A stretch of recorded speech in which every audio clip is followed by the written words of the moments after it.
When it's a woman asking the tough questions, they automatically go to like the gossip and messy. But with guys, it's journalism. I get it. I want to turn up too, obviously. Mm-hmm. You've seen me do it. But some people say I look mean, so I don't get it. Hold your face though. No. It's your face.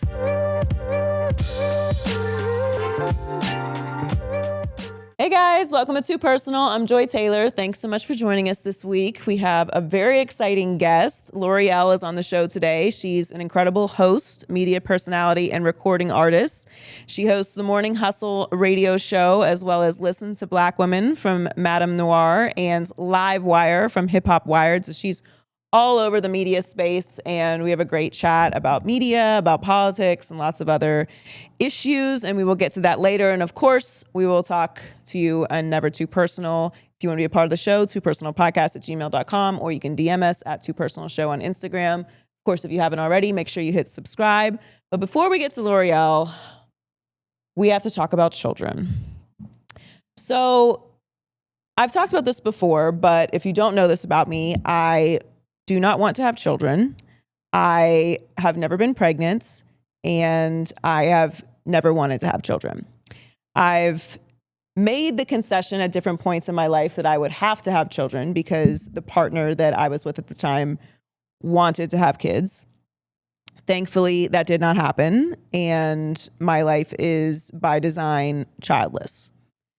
I love kids. I love having a massive family. I love being able to be an aunt in my nephews' and nieces' lives. I'm very active as a participant in their life. I have helped raise them, and I try to be available to them and be around for them as much as possible. And I love having children in my life, and I will have many more because my family loves to have kids, and I have 14 nieces and nephews already, which is a joy to me, and I'm very grateful for that. But I personally do not see myself as a mother. And I get asked this question a lot, particularly because I'm 38 years old. And I don't think that it's an unfair or weird thing to ask someone if they want kids. When I date people, I ask them if they want children. If their answer is yes, that changes the course of the interactions that we're going to have. Because I believe that if you want children, that is not something that you should compromise on, but I also would never want someone to make that compromise for me. So if I meet someone and they want kids, that is where our paths usually end, at least as far as romantically, because I wouldn't want someone doing that, and I also don't want someone lying to themselves about what they want to then later resent me for it. And I have this conversation with people a lot because people find it odd that I don't want children. So they're always like, why don't you want kids? And it's honestly just that I've physically never had the desire to be pregnant. I do not want the life that being a mother, an active mother, which is the only version of motherhood that I would ever want, demands of you. I think being a parent is an extremely difficult, taxing, selfless thing to do if you are, of course, an involved parent. And that is just not what I see for my life. So physically, I have no desire to be pregnant. I do not want to be a mother. And there are a myriad of other social reasons and personal reasons of why it's not appealing to me. But the main thing is, and the reason why I don't, and the reason why I have not planned for it and will not change my mind, is because I physically do not want to have a child. That doesn't mean I don't like children, and that doesn't mean I don't understand people making families.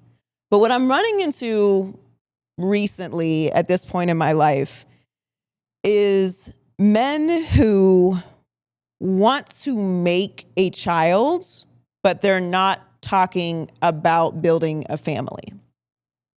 So what I mean is I'm running into these men who I think for some reason there's been this misconception put out on the street that I would be a good baby mama. This is incorrect. I want to clear the air on that. I'll be a terrible baby mama. I'll ruin your fucking life. If I am a baby mama, I'm ruining your life. Your life is going to be terrible. for as long as I'm in it. I want to be clear about that to clear the air, because someone has put this rumor in the streets and it is untrue. I will not be a good baby mama to you or to anyone. I think that there is this idea that, okay, Joy, she's successful. She seems like she's got her shit together. She seems cool. She doesn't have kids. It must be because she hasn't run into the right man who's convinced her to have a child. This is not true. This is not true. I fully understand people wanting to have children. What I do not understand is these men with these breeding kinks who will come to me and say, oh, how are you going to let those genes go to waste? Or how could you not want to make a baby? We would have such a cute baby. Or if you don't have kids, who's going to take care of you when you're older? Or I really want to have a son so that I can carry on my legacy. All of these things are very weird statements to me. What would be a rational statement to me is I would like to find a wife, build a home together, and then have a child. That is a statement that makes sense to me. Still not something I'm participating in, but at least I can respect the approach. But that's not the conversation that we're having. The conversation we're having is, oh, I want to have a baby with you. And then when I'm like, I think what you're trying to say is you want to marry me, and then we could discuss having children. And they're like, oh, well, yeah, I mean, like we would get married eventually. So for you, it's more committal to marry someone than it is for you to make a human offspring child that you have to then raise. Because I think that for these men, it's in their mind, it would be my responsibility or the woman's responsibility. And it's just an appealing thing to make a baby. This is beyond my comprehension or understanding. I really do not enjoy the conversation. And I just implore people who are going down this road that we have to free ourselves of this idea that it is somehow more of a commitment to get married than it is to make a child. I just fundamentally do not understand that. It's very frustrating for me. No matter what you do in your life, you will be a parent if you make a child. You don't have to raise that kid. You don't have to be involved in their life. You don't have to live in the same continent. But somewhere on earth, you have a child. If you choose to get divorced, you don't have a wife anymore. How is that more committal? It's very strange to me, but this continues to happen to me. It's a conversation I have been having all year long.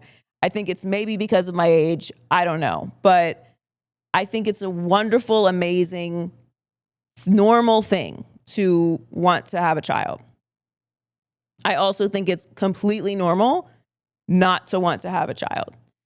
And we should be able to have those conversations without introducing some weird kink about finding someone with the right genes to make a baby with. Please stop saying that to people. All right, it's time to get to L'Oreal. Love this conversation. All right, guys, my next guest is an incredible media personality and recording artist. She currently hosts 3 shows. She's a working woman: The Morning Hustle, Listen to Black Women for Madame Noir, and Live Wire for Hip Hop Wired. L'Oreal, welcome to Too Personal. Thank you for having me. I'm excited. So you had me on your show for BET weekends. Yes. It was a lot that weekend. It was a lot. Yeah. It was a lot. Sometimes I think LA is a little blacker than it is because I come for weekends like that. And then when I come on regular weekends, I'm like, oh, where's all of our people? Oh, no, LA is very black. Is it? I feel like I see a lot of more Persian. Well, it is a very diverse, it depends on where you go. It depends on where you go. But it's a very diverse city. So you can end up in places that are filled with certain communities. Yeah, I see that. But yeah, LA is black. LA is black. I mean, BET weekend is an especially black weekend as we wanted to curate it to be. But there are certainly like black spaces to go. But I'm coming from Atlanta, so to me, that's like the world. Yeah, it's everything is relative, I guess. Exactly. When you're comparing it to Atlanta, for sure, it's a little different. But yeah, it was a fun interview, and I was talking about Aaron Rodgers, I believe, on your show, which has he's really proven me very wrong this year for my team. But we don't want to talk about Aaron Rodgers. We're going to start the show like we always do with a personal question. I do want to shout out my nephew really quickly, Brandon Echols, who also plays on the Steelers. Yes, shout out Brandon. My nephew plays for the Jets, which is Aaron Rodgers' That's so team. funny. Okay. Okay, you read it. I'm going to nervous. answer it with you. Okay. Okay, so read it out loud. And if it's hard to read, What it's if probably... I can't read? Well, I was just about to This is say, a if it's setup. hard to read, it's probably the one that I wrote with my handwriting. What's your drunk text go-to, Riz?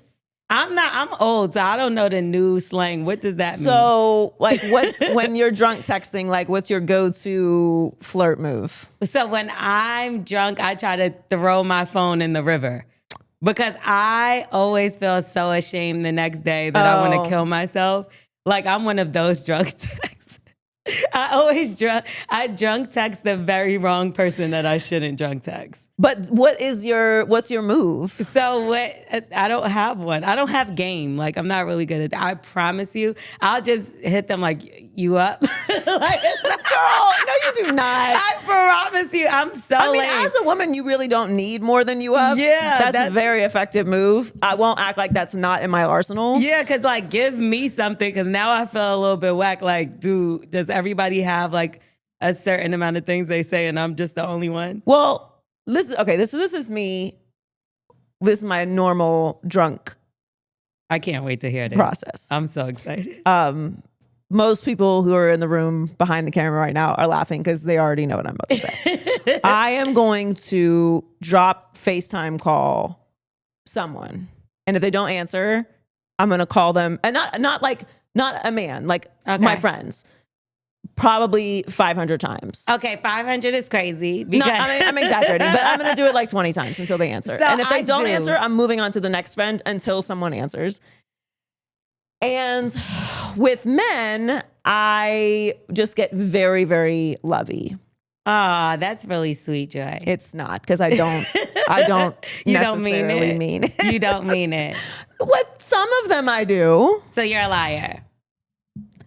No, liar is such a strong word. Maybe I'm just exaggerating my feelings. Maybe there were Okay. feelings I once had.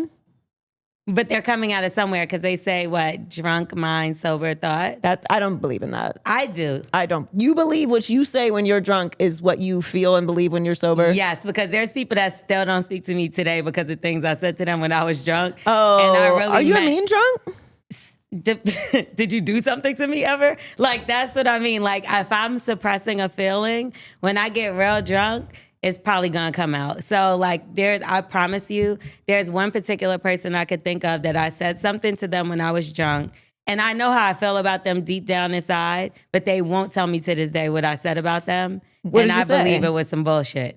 No, something probably very mean. I get mean, like, when I feel like somebody has done me wrong. Did they deserve it? Maybe. But they might have felt sorry after they did what they did, but I still deep down like felt like fuck you. Like I don't really get over things pretty like too easy. I hold grudges forever. Oh, I'm a huge. What's your sign? I'm a Capricorn. I knew it. What? I knew it. I What's knew your it. sign? I'm Capricorn. No way. Yeah. What's Yeah. your birthday? January 17th. I'm the 13th. I knew it. So no, this- I love grudges. All of this They're sounds like like, my me. pets. I was wondering about Yeah. this. Because even the FaceTime thing, I literally did that yesterday. I was FaceTiming all my friends. And then when they tried to FaceTime me back, I'm like, why the fuck are they FaceTiming me? It's like, No, I love grudges because here's the thing about grudges. People say that having grudges is a bad thing. But I just disagree. One, my grudges don't drain me. Okay. Like they don't keep me from being positive I or agree. being happy. They Same. don't keep me from like doing better. But what my grudges do are remind me of mistakes. Same. Or remind me of decisions I don't want to make anymore. And so fundamentally for me, if I forgive people, I am letting them off. And I don't think that's right. me either. No, I don't. I know they're going to do something else too. Yeah. Like I'm waiting for the other shoe to drop. So if I bring you back around after you did some bullshit to me, be careful. That's what I would say. Because you're setting them up. No, because it's not even that I'm setting them all the way up. It's like I literally don't believe in you.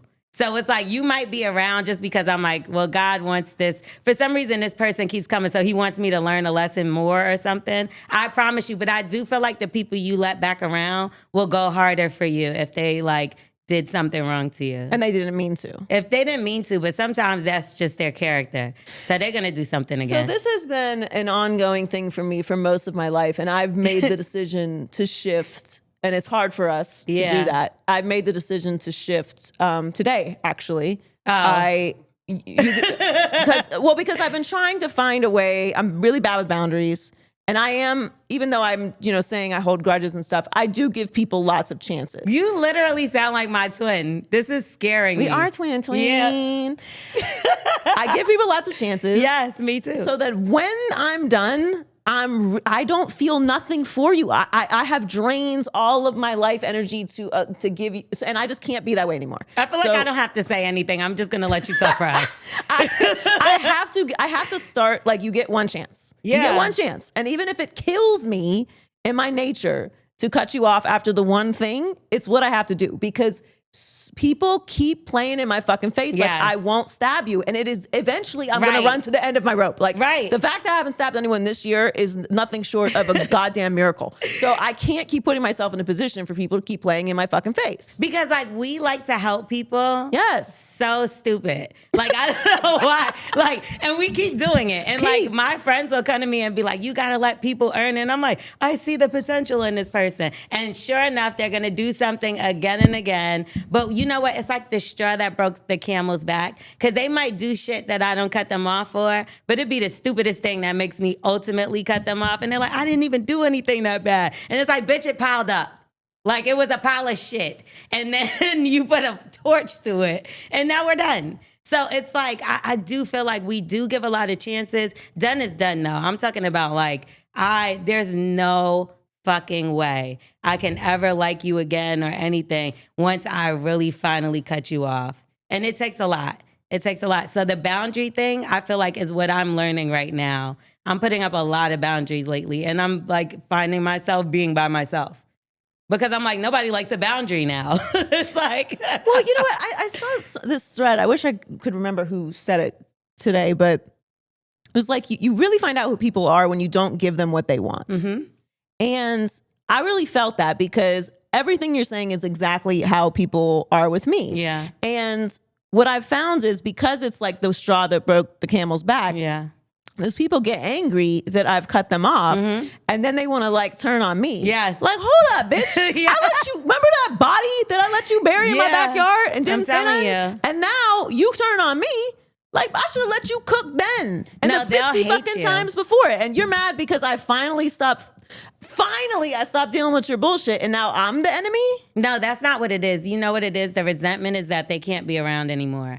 Like, they want to be around. They want to be your friend. So it starts turning into, like, hate. All you had to do was not be a dumb bitch. It's so easy. Period. Or It's a so nigga. easy. You forgot the men, too. Because sometimes it's not just the bitch. The bitch is universal. one of you idiots. The bitch is a universal Like- term in this case, in which Okay. case also it would apply to men. Yeah, but I actually am really speaking not specifically to relationships. But do you block people? Block people? Yeah. Of fucking course I do. Do you unblock them? No. See, I do. Something's wrong with me. No. Once you get sent to Hades, you got to stay there. So You in the sometimes I abyss. feel bad. You never feel bad. That's the bad thing about me. Like, I'll say I'll be for somebody forever, and I really do deep down have a problem with them still. But then I'll be like, damn, like, I can't just be this person. Like, I'm like a Sour Patch Kid. Like, I could be very, very mean, but deep down, like, I'm sensitive and sweet. You're not. I was Okay, that's where we I differ. was just told that I'm a Sour Patch Kid this week. See? I am a Sour Patch Kid, but you can't lick the sour off to get to the sweet. I'm the reverse Sour Patch. Like, I'm sweet, and then you keep fucking with me, and then I turn sour. Yeah, I think that mine goes like back and forth. Well, the thing with, if I go as far as to block you, like, it's probably on site anyway. Yeah. So, because I'm also a great ignorer. In real life, or like, because I block people in real life. Like, I'll walk past you. I saw you posted that. I'm dead serious. Like, I could have known you for 15 years. If I don't fuck with you no more, I could see, and I'll look through you like glass. Like, and I've done it. I literally just done it the other day to somebody, and I didn't feel no kind of way. And my friend was like, "You're not gonna, did you see?" And I'm like, no, I didn't see anything. There are definitely a lot of people that I could see right now, but and not say a word to and feel nothing about it. But They're gonna try to speak to you though. they should not do that. You Yeah, should not that's do what I that. If say. you see or hear that, do not do that. Do not Yeah. speak to me. Yeah. Wants the opportunity to verbally assault a lot of people. Yeah, so you gotta don't kinda be give me crying. that chance. Like if you're crying, like if tears running down your face. You'll never see me crying. No, not you though, but like Them? the person that did wrong. Like if I they wouldn't come to me piss on their eyebrows if their For face real? was on fire. I don't I'm know. gonna check on them if they're crying. No, if they're crying about me. Good. Cry about me. Cry. Like, I Cry. don't Wake know up every day feeling sadness. Yeah, if somebody's crying, it's just like I'm telling you, I think I'm a little softer Yeah, than you you now. might be a little soft, We starting to see. I'm like It's okay. a sensitive It's good that you are that way. You shouldn't go full villain. I mean, I haven't gone full villain yet, but I'm pretty close. Do I give you this back? Oh, you don't have to hold it. We don't, I was thinking we of don't it, want like, to put do you it back use this in the, again? In the bowl. I wasn't sure. I didn't want to steal. So it's gonna take my paper. So you work in an industry where you talk to and do interviews with a lot of different people. Yeah. Have you found lately that people are not as open?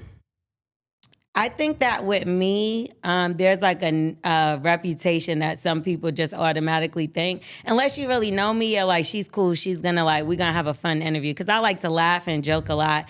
But then I'm gonna ask you a tough question or two. Like I gotta do my job at the same time. Yeah. So like they like to use the word messy, which I don't like that because I feel like I'm very direct and like I'm gonna ask you what I wanna ask you. To me, messy is like some of the men that act like they're not messy in journalism, and then like they be doing the messiest thing. Like I love him. This is like my brother, but Noriega, right? I was watching an interview with him and Deion Cole just the other way. He was talking about Kai Cenat, but he didn't want to say Kai Cenat's name. Like Deion Cole was like, there was a streamer, he's young and he's out there, you know, and he didn't really know everybody. And Nori's in the background like, Kai Cenat. And he's like, and then this particular streamer, he's like, Kai Cenat. Now, if I was to do that, damn near lose your job for something like that. But when a man does it, it's just like, oh yeah, this is a good interview. Yeah, Cam Newton asked him everybody that he slept with. This is fun. And it's like, if I ask about one person that's like the most major relationship, they're like, this bitch asked about Offset being married to Cardi B. How dare she? And it's like, don't we all know this? Like, isn't this? But I just feel like when it comes to women, or specifically me in this space, it's always like, you know, we gotta be a little more timid talking to her. And I'm like, please, I'm like the least of y'all worries out here. You need to worry about these men. Do you feel, I mean, people ask me this all the time, and obviously the answer is yes in the sports space, but do you feel in the like pop culture and music space that there is that double standard for women and men? Yes. I feel like they literally, because I guess when it's a boys club, you can ask whatever you want because you feel like, oh, it's locker room talk, barbershop talk. But then when you ask it, oh, now automatically you're gossiping, you're Wendy Williams. Well, shout out to Wendy Williams because she definitely has paved the way for a lot of people, not just women in this game, you know, like what they're doing nowadays is following Yeah, also her people footsteps. talk a lot of shit about Wendy like you weren't watching everything she was doing and saying. We all was watching it. Like there was things that, remember, we knew stuff about Puff years before because she was saying it. Like y'all only knew that because Wendy was saying it, so you obviously was listening to her too. So I just think that it gets weird in the space when it becomes like a woman asking tough questions. Excuse me. When it's a woman asking the tough questions, they automatically go to like the gossip and messy. But with guys, it's journalism. Well, I think whenever you come to do, especially if you have something that you feel like people are going to ask you about, you should be prepared to answer that no matter what. Absolutely. And I don't think that it's messy to ask about something. So for example, like when we would have athletes on or, you know, anybody on who was going through some sort of public thing. Yeah. If they would say to me like, hey, I'll come on, but I'll talk about anything but that. Like, I don't want to have you on. So you'll turn them down. Yeah, like it depends on the format, obviously. If it's like a 3-question, you know, super quick thing, Right. like no, cool. But if we're sitting down and having an interview, like you've got to at least be like no comment. But you can't put me in a position where I can't ask you about the thing. You know that happens to me on almost every interview. Not just that, but then like artists want things taken out. I have problems with a lot of people right now over questions that I asked that I took out and nobody's even seen. So like go to think about that. Meanwhile, like I said, they'll go on other platforms and be like, yeah, my grandfather fucked my and it'll be like the craziest story you ever heard. And my grandfather fucked my girlfriend and da da da. And they're like, and it's fine. You know what I mean? But with me, they're like have beef for years because I asked them a question about a book that they wrote. And it's 10 chapters about one person. And I asked about the person and now they got beef with me. Jeezy. So it's just like, it just doesn't make sense. You know what I mean to me? It's like you publicly wrote it in a book. I asked you a question because I read the book. It took me like 7 hours, bro. Like, of course I'm going to ask about the book. Like, right. I just don't understand why, like you said, if you know it's something public, and I'm trying to give the grace by like not feeding into it. And I'm like, okay, you don't want to talk about this? We'll take it out. Or, well, like at this point, I started to let people know, like, look, we keeping this stuff in, so please mean what you say. But, you know, I'm still, like I said, because I'm not trying to ruin nobody's career. At the end of the day, like, I've been fans of these people. I've been an artist for years. I know how it is. Like, I will take some stuff out, but to have a whole grudge about somebody or with somebody because they ask a question, like, you should be media trained. I think it's hard. I kind of feel the same way. Like, it's hard to offer to take things out because I've had people ask to take things out from this show, and then, you know, they were not as supportive of the show afterwards, even though I kind of did them what was, in my opinion, a stupid favor because it really didn't even need to come out. And, you know, it wasn't that deep. And I do also try to remember, like, we're not saving lives, we're not saving souls, like, we're talking shit on microphones, so it's really not that deep at the end of the day. But if you're going to come and do an interview, and I can speak to this because I have sat down in front of plenty of microphones this year, and people have asked me tough questions, and I have answered them how I felt appropriate or how I wanted to. But there was no version where I was sitting down thinking they weren't going to ask me that. Right. And for the record, I never said to any of these people before or after about it. Like, yeah. And don't get it twisted. Everybody has the only something. thing I've ever reversed on was because they asked me about something that hadn't happened yet. Okay. So my answer didn't make any sense because it couldn't have been answered properly. But I knew I was going to be asked about things that I necessarily didn't want to talk about or couldn't talk about. Yeah, and I think everyone has a thing. Or maybe a couple things that they feel like, oh God, I gotta talk about this again. But like when you're in front of the public, I just feel like don't do an interview. Yeah, that's like true. Like nobody too. is making you do an interview. You can always say no, or you can always say not right now, but we'll circle back. Like you can always decline the interview. But if you're going to go and talk and want to promote all these things, especially depending on the platform, right? Yeah. Like if you're getting 2 questions with someone on a red carpet, that's probably not the time. Exactly. You know, but if you're sitting down for an hour, you should be able to ask whatever you want to ask within reason. Like, be respectful too. Or just defend your work also, I think. Yeah. Like, if have been incidents where there's been like controversial work done and it's like, oh, I don't want to talk about that either. That's weird. Yeah. Like, why don't you just ask me questions? That's it. I mean, that's what you have to do at a point. You just have to just turn it around because it does get uncomfortable. And it's just like, if you don't want to, but I do understand certain artists, it takes away from what they're promoting, which I get that too. Like sometimes if you're there to promote an album and everybody just keeps talking about everything else but your album, I can see how that could be a little frustrating. But that's why I have different platforms. That's why you have different platforms, right? Like I have a new show that I'm on, Livewire. So it hasn't premiered yet. It's going to be like early December. But in that show, we're strictly talking about music, the creative process. We give you a chance to be able to premiere your record there first, to perform your record there. And I break down with everything with them like, okay, you in the studio, who's there? When did you pick the beat? What made you go with this concept? That's a total different platform. So maybe if you're an artist that don't like to talk about personal stuff, that'll be a platform for you. So I feel like it is better to meet people where they are because everybody I don't think that I'm going to sit down with Andre 3000 and talk about messy stuff. You get what I'm trying to say? But he's also not that type of artist. But I feel like if you're like Blueface and you come to me like, don't talk about Krishan, it's like, but they do that. Like, they do that. Like, I had an artist last week. I'm not even going to say who it is because I really do like this artist. But he has his child's mother in his video. And they were like, well, he doesn't want to talk about his child's mother. And it's the brand new video that you're coming to premiere. And I'm like, so let's not talk about anybody in the video. The song is about her.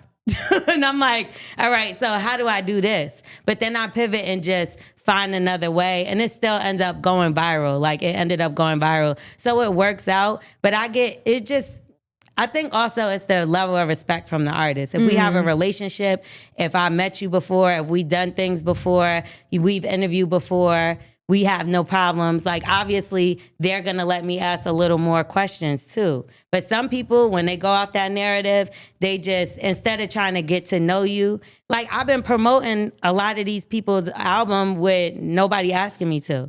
It might just be because I'm like, let me support them. I fuck with their music. Yo, go get so-and-so's album. Nobody, no label called me and told me to do that. Yeah. So they don't hear those things. They hear when you say something not so in a good light or you're reporting on something. But this is in the blogs. Like, I tend to stick to what's in the blogs. Whatever I see on my own, like I seen something at your party the other night, I'm not going to talk about it, though. You get what I'm trying to say? Because that's not on the blog. But if it hit the blog, then I'm jumping on the bandwagon of the blog, because that's my job. You know what I mean? That's what I get paid to do. Report. So much happened at that party. So much happened. We had a good time. It was too That good was a of a good time. time. My legs pale. I don't know if I should put them up. I ain't had sun in a while. What do you think about the state? We just gonna move on from the party. I'm gonna find out. Yeah, you was like, all right, we're gonna listen. As long as it wasn't me. What do you think of the state of women's rap right now? I'm going to call it female rap. Oh, it's a mess, right? But then it's also great at the same time. Like, we've never seen this many females in rap. And I think that's what makes it amazing. It's like you have Atlanta rappers, you have New York rappers. It used to be one rapper that was a female, and when another one came, they had to beef with each other. Now, you could be cool, you could pick a side, you got team beefs. Like, I like this. It's exciting. This is what we've been waiting for. Like, we had to deal with this with the men for quite some time. Like, they didn't have they moment. Now it do feel good that you see, like, players listening to YK Nice and Pluto or Sexy Red or Glorilla in the locker room. That's fire to me. Like, I love that. I think that it's perfect. Like, I want it to keep coming. I do feel like some of it sounds very similar, but we've seen that with the men too. So it's like, bring it, come bring it. What do you think of the critique that the women are only talking about sex? Oh, they say that about the men, like they only talk about pussy. I do miss the days of like being able to have like a Love is Blind moment, but it's like, right now, do we really want to hear that? I'm not trying to be funny or nothing. I do want to hear that. Sad. So this is I need party turn up. Like, I am ain't you sad? We're all sad. I'm very sad. Yes, I'm sad. But I think this is my overall music take. Like, This is not just about female rap, which I totally agree with you. It is an amazing time for female artists in rap. I feel like music in general, because we are sad, because there is so much going on, because there's so much social justice movements, everything that's going on with the government, everything that's going on internationally. Like, there's so much happening, and we're at such a breaking point in our society and democracy.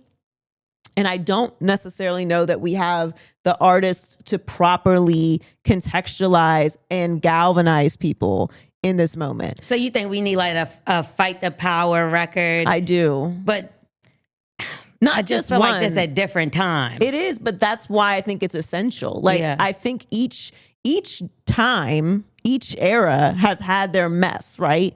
You had the 80s. You had the civil rights movement. Like, you've had jazz. Like, you've had these music movements in each part of our history that we can look back on and see them as rebellion and see them as ways that young people came together to go against institutions, that brought people in that weren't necessarily aware of the community, brought allies in because they liked the music and changed their perspective on things. And I do think there are some artists doing it. I don't want to say there are no artists. Yeah. But I feel like I get it.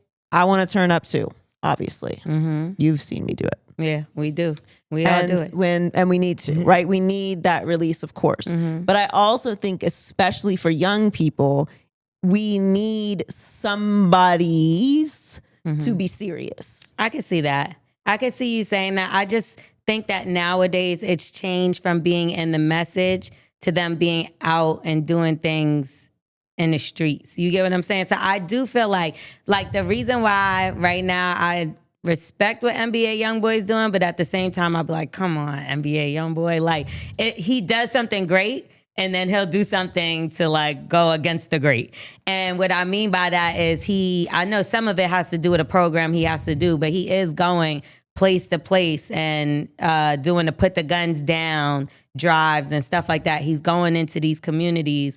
And I think that's what I love about him. But then when you go on stage in Atlanta and you do something crazy after you just get like honored by the city and you show like right where they want you to look, like, you know what I mean? We look ignorant all over again. So it's like, I think that there has to be a different way. I'm not sure if because even if I think about like, who was that? Let's Talk About Sex, right? Well, like around the time when it was like a sex, like, it was issues there where it was like everybody wasn't using a lot of people wasn't using protection. Yeah. I feel like I get that it worked then. I just don't know like if that like how it could be cool, how someone can make it cool, because nowadays like the kids ain't like that. I don't know. They above, like they're grown, like it's not like that. Everything I don't know how to explain changes it. though, and I just think music throughout history has found ways to cut through, and it really depends on like what the artists and in the community that they build. Because like, what was the last song though? Like that made a change and like, because even though Baby, I think what Kendrick did. You think We Gonna Be Alright really changed something? Like, I think it's an amazing song and I love Kendrick. But I don't feel like people was like, let's stop fighting because Kendrick said we gonna be all right. No, and that's why I'm saying I think it has to be more than one artist. Like, I think it has to be a real movement. And maybe you're right. Like, maybe everyone is just too spoiled. Yeah. Because part of what I think the reason that we're in the state that we're in right now is because everybody got a little comfortable. That's right. Everyone got a little comfortable with things being kind of okay. And okay, we got Obama. Okay, we've you know, we got Kamala. Like we're okay. Yeah. And then these motherfuckers came out the motherfucking ground like Undertaker, fucking everybody's shit up. I mean, but we knew what was coming. We just didn't take it serious. And I mean, black women did. I feel took like it serious. Yeah, we did. You took it serious, but everyone else didn't take it seriously. But that's what I think. Being what affected. I think to your point. Yeah. About like maybe it won't happen, even though it's happened many other times in history when it comes to music, is because there was a need. Like there was a need for artists to talk about what was happening during the civil rights movement. I hope it's somebody. You know what I mean? Like I pray somebody come, because I think that's what's going to be the whole grab is like, how are they going to be able to do it? We are getting to some bad times and I think people are not taking it serious. I think people are streaming, joking around, thinking everything is funny, but they're not realizing that we're all in debt. No matter if you have a good job or not, because you're helping family, you're helping yourself, you're helping people around, that you're not making more.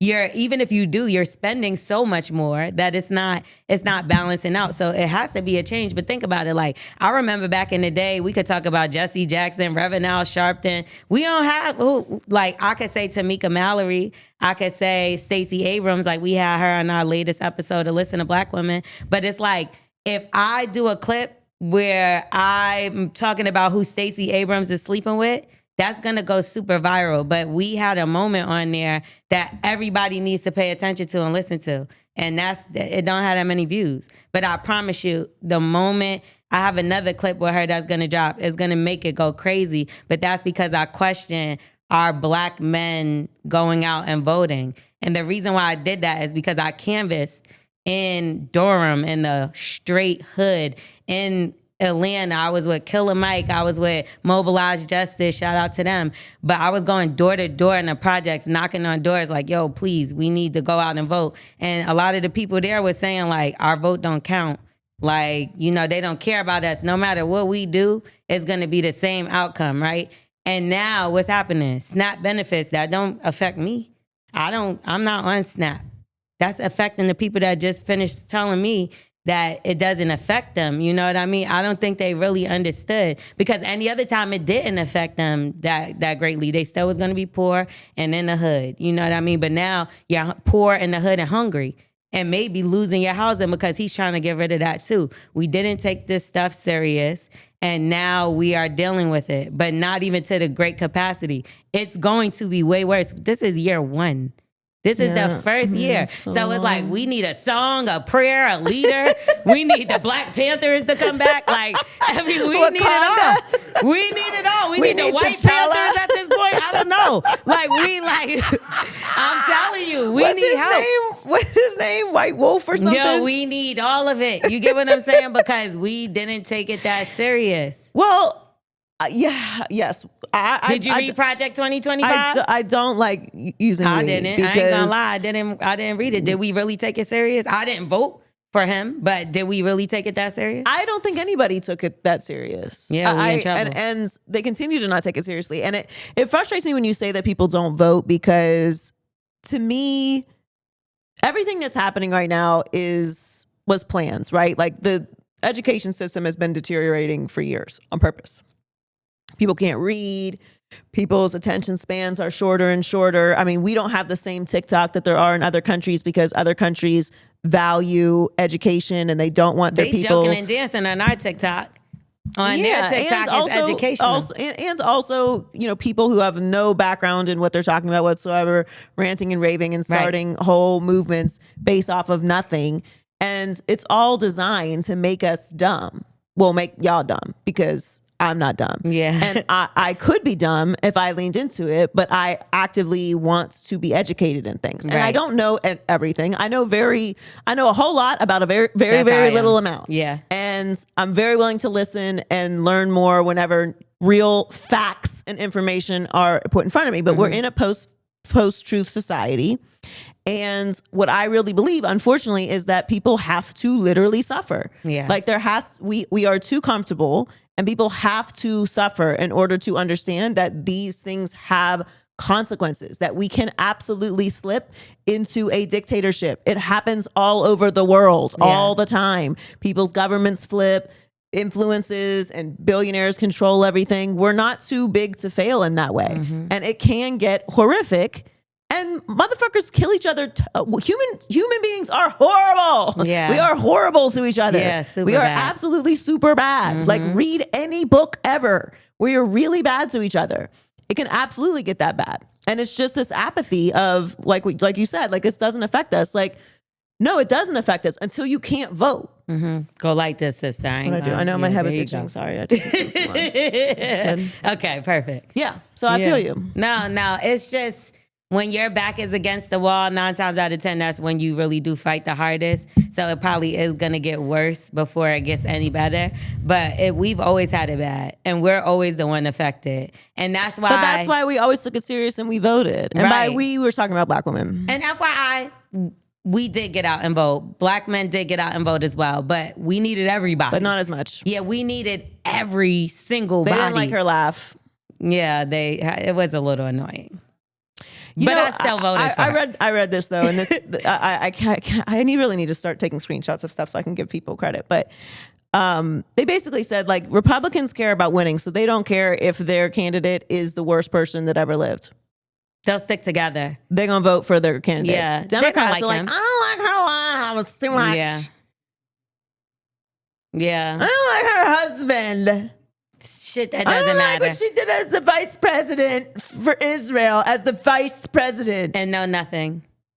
And a lot of people voted. I don't like when she did her job in San Francisco. Who gives a fuck what you like? You're not voting for to the person. You're not voting for the person who's going to get you into heaven. You're voting for the next president of the United States. And unfortunately, we are in a 2-party system. Yeah. So you either pick this side or that side. So pick the side that most closely aligns with your morals, what's going to put money in your pocket, what's going to protect your interests. It's that fucking simple. And what it's become is this fanboy club. I'm sorry. I'm just not a groupie. You fucking slobbers will drag your knees across the fucking coal of dirt over these people. Well, what if something happens to Bill Clinton? Why the fuck do I give a fuck about Bill Clinton? Not at all. Baby, I'm not a groupie. You are. Yeah. I do not identify. My personality is not centered around a political party. That's you. You're the lame. These people are crazy. I am a complex person. I don't give a fuck about this shit.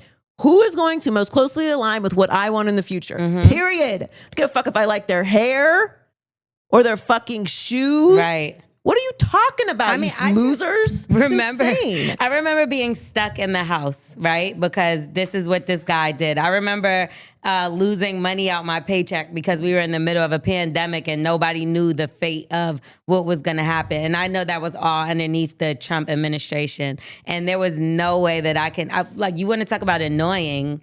He's funny sometimes though, like when he get to roasting people, but he's annoying at the end of the day. Like this is not a Comedy Central. Now, if this was a roast, okay, I might pick him for that because he do be jabbing. He do be jabbing. But at the end of the day, if we're talking about somebody that I want to control my future, it's not going to be a reality TV star. But that just shows how weak-minded people are. Yeah. Because when the first time he was up for election, I remember having this conversation with someone, and I was like, "Why?" It was a black man, and I was like, "Why do you like him?" And he was like, "Well, I like that he's not a politician." And I was like, "That's so crazy to me." Yeah, because if I needed my car repaired, I wouldn't take my car to a pediatrician. Yeah, because I would take the car to a mechanic. That's it. Why would I want to elect a non-politician to the office of the presidency? So wait, that means you wouldn't vote for Stephen A. Smith? Listen, and I'm asking this because do people take that serious? My dear friends, but I'm not going to be able to do it. Do people take that serious? Because I feel like he's serious. I think he is serious. Yeah. But when it comes to Trump, people voted for him because they thought a businessman was going to make them more money. Yeah. But the government is not a business. It's a government.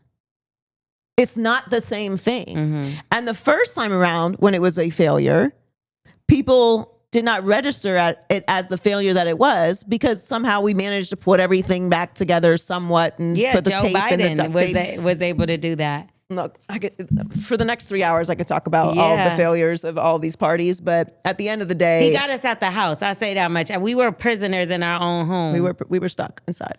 Were you in LA or where were you? So I wasn't really a prisoner because I was coming to LA. I lived in Atlanta, but I was not at Magic City. I know that a lot of people was outside still going with Lou Williams shut down the bubble. Did Atlanta even have the pandemic? So for me, I did. I didn't. When I tell you I did not. So I live close to family members that are older. Florida did not. No, they were outside. But I'm not trying to make people sick. And I live next to older family members that they're literally not too far from me. And there's no way that I'm going to be out with people and then putting their health at risk. So, and then I had to be on air every day. If anything, I worked the most during the pandemic because people were like, oh, can you do this interview? You're at home, so you should be in, I had a whole setup in my house. And I did. I lost my damn mind. I wasn't going out like everybody else. But when it came to traveling, that was the best time to travel. Wasn't nobody sitting next to you. There was no one in those planes. But first class was trash. You didn't have nothing to drink. There was no meal service. I was like, I can't just have a little wine. You had to bring a nip on the plane. But because you had to wear the mask. Yeah, you had to wear the mask and all that. But I will say, I was a mask wearer, but the plane thing was too much for me. Yeah, no, I was like, we gotta drop these. Oh, so you wouldn't get on the plane with the mask? Oh no, of course. Oh yeah, because you didn't have a choice. They'll be ready to arrest you around that time. I gotta be able to fly, baby. Yeah, I got places to go. Nah, I was going everywhere. I was out not here beefing with no flight attendants. Whatever y'all need. We'll sit here. The worst part was eating outside. One time I was out here, it was 106 degrees. I was at Chiconi's dying, eating my pasta. I was like, because I needed a drink served to me so bad. No, that was a hard part for me as well. I hate reminiscing about COVID. I just never want. I cannot believe that we went through that. I'm tired thinking maybe I also feel like we lost 2 years. Well, I always say I'm 2 years younger than I am. Should I start doing that? Yes, because it's not fair. Give me my time back. Like that was like my prime. Like it's no way I'm letting it go. Did you date during the pandemic? During the pandemic, did I date? I didn't.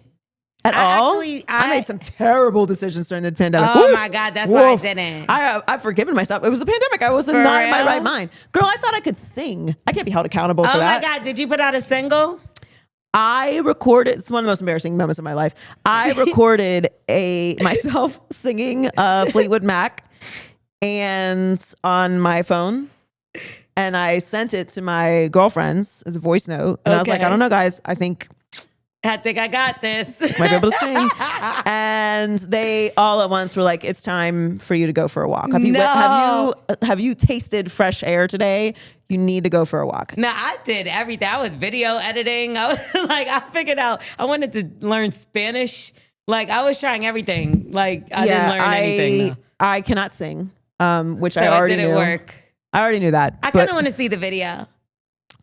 I've looked for it actually because I've told the story so many times and I kind of want to hear how bad I sounded. Like in my brain I could sing, but the point is my dating during the pandemic reflected me. Really? In those decisions. No, yeah. I feel like I was really. So I've been like very focused on my career like for the past 5 years because I didn't do radio.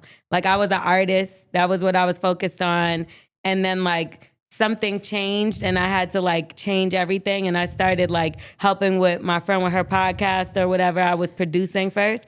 And I promise you, I feel like when you're older and you decide to change your career, especially being a Capricorn and how like career driven I am, I didn't really have time to date like a bunch of guys. Not to say that I didn't. I talked to guys here and there, but like I dated one guy and he took my focus like a lot. And it made me realize that, like, it's not time to be dating like that. So I will go out on dates here and there. Like, I'll go to dinner out. But, like... Oh, even now? Even now. Like, for the past 5 years. Like I said, I had one serious relationship in that 5 years.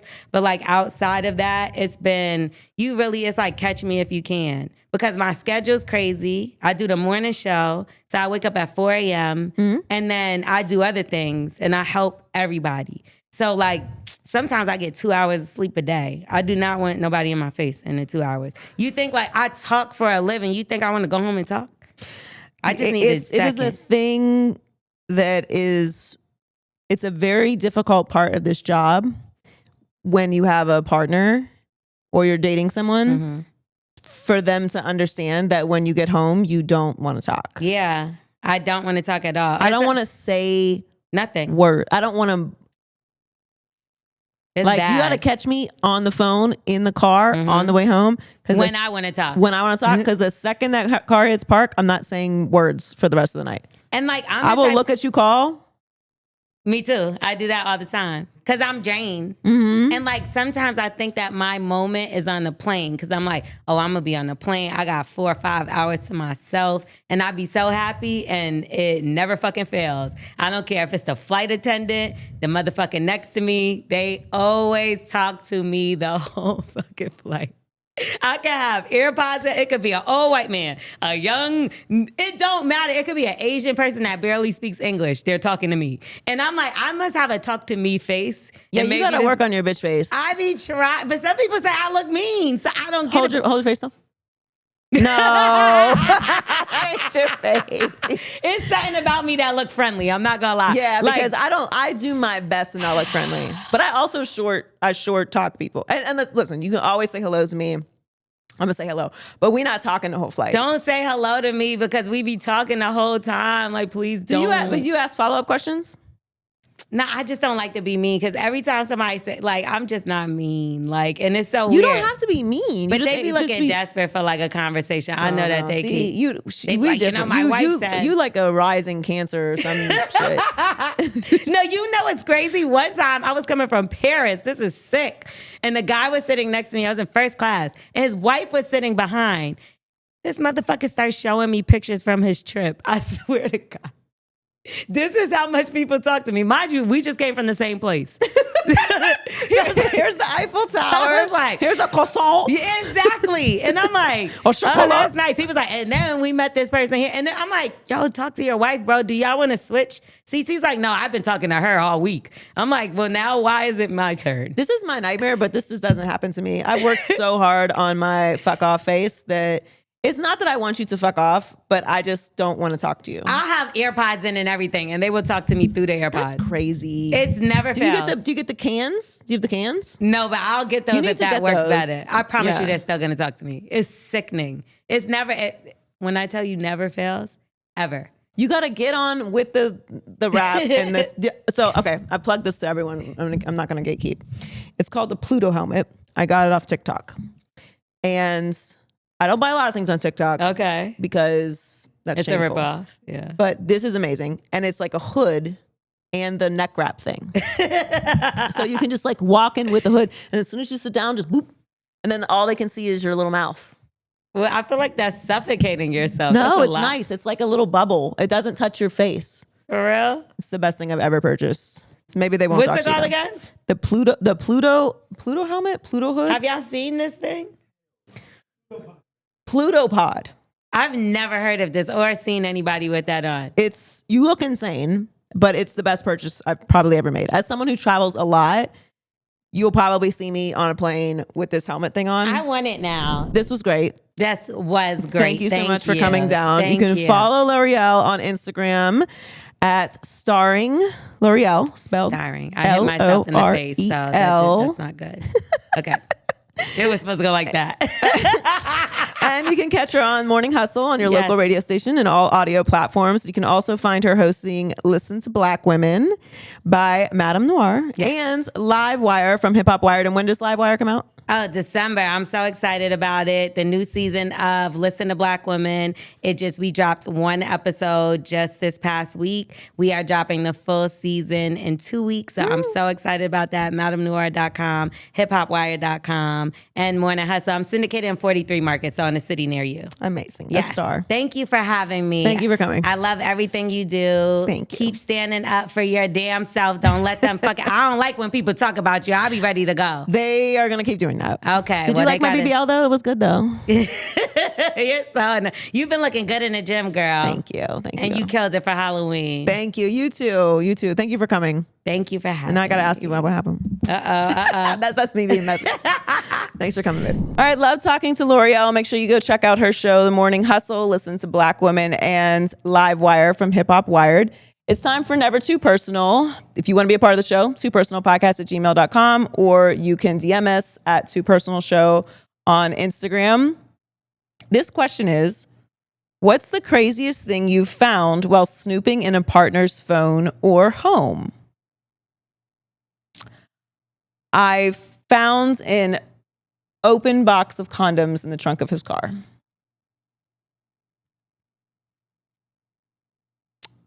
We were together. We were not using condoms. So you can imagine my shock. We broke up after that, just to be clear. But yeah, that was pretty crazy. I've found a lot of things snooping in my partner's phone and home that I disapproved of. I will say though, at this point in my life, I would never touch someone's phone. And if anyone went through my phone, I would immediately leave them. I want no parts of living a life with someone where I feel so insecure and feel so triggered and so upset and trust them so little that I feel like I need to do that. I've been there and I just cannot live in that space anymore. It is so stressful for me. I've been put into that state of mind by men who have betrayed my trust and betrayed my love and my body and my space so many times over that it's driven me to that point, because I'm not a naturally jealous person at all. And I'm a naturally very trusting person. And if I choose to be with someone, then I choose to trust them. But yeah, if you drive me to the point where I'm going through your car, we've lost the plot. But I was right, and I found an open box of condoms meaning there was like a certain amount of condoms that are supposed to be in the box. And there was actually an open condom wrapper in the box also. So, yeah. He tried to say it wasn't his. It's so the default lie. Who the fuck else is it? Who else does this belong to? I think he actually tried to say it was mine. Like I put them there. Crazy. Yeah. So anyway, I don't live like that anymore. But let me know what you found in the comments. Great question. If you want to be a part of the show, twopersonalpodcast@gmail.com or follow us at Too Personal Show. Thanks to L'Oreal for stopping by. Make sure you hit subscribe if you haven't already, and we'll catch you next week.